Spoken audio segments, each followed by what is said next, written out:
Harper Audio presents A Mother's Sacrifice by Kitty Neale. Read by Annie Aldington. Part 1. 1947. Chapter 1. Battersea, London, 1947. Glenda? The front door flew open, and Glenda Jenkins tensed as she heard her husband shout. Get your glad rags on. We're going down the castle. Alfie Ledger's missus had a boy last night. We're going to wet the baby's head. Glenda pulled the covers over Johnnie, tucking him into his crib. At 7 months old he was teething, and it made him tetchy, so she didn't want to wake him and drag him out in the damp evening air to Harry's parents' house. She hated going to the pub too, but knew it would be useless to protest.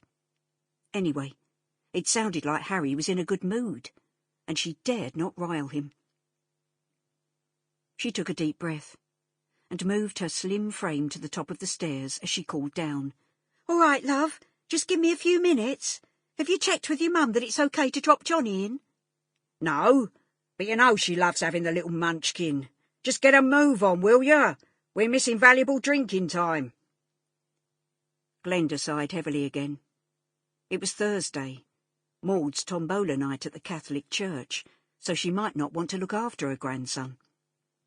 But Glenda was used to Harry barking his orders, and when Harry said jump, she knew better than to argue. She would take Johnnie's bottles and formula for Maud to make up.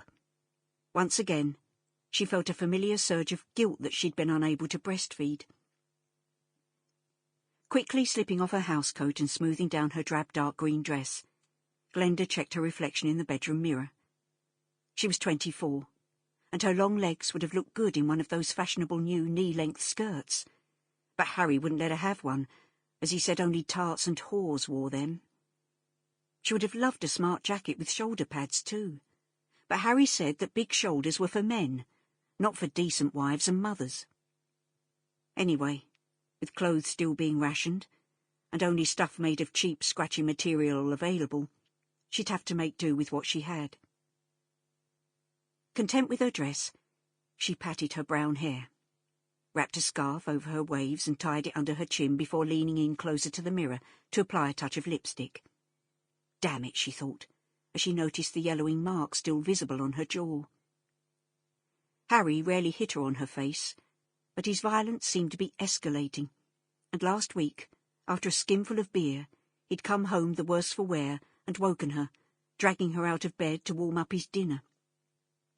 She'd thrown it away earlier, thinking he wouldn't want it, but that had been the wrong thing to do. She had paid for her mistake with several blows to the head. When they entered the smoky pub, Harry steered Glenda towards the saloon bar where several of his mates' wives were already sat. Before the war, women weren't seen in London pubs, but things were changing, and as long as you were escorted it was now acceptable to be in the saloon bar. A cheer went up from the group of men. Look, Harry's here. All right, lads. Where's the proud new father? Harry said, smiling as he greeted his mates. There he is.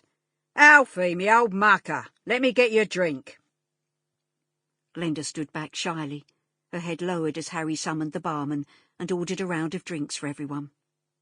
His generosity and popularity had once been attractive to her, but now she worried as she saw the rent money going over the bar. "Glenda, hello, love. How are you? I ain't seen you in ages." Glenda looked up and inwardly cringed. It was Betty Howard, the last person she wanted to be seen with, and the biggest gossip in Battersea. If you wanted something known locally, Betty was the person to tell. She was also the most gossiped about, and had worked in the local greengrocer since she was 15. Though she was nice-looking, and had dated most of the men in the area, Betty was still single, and known to be flighty.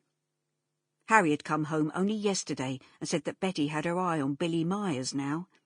Apparently she had turned up at the old bomb site on Lavender Hill, which was now a building site, and brought sandwiches for Billy. All the workmen... Sample complete. Ready to continue?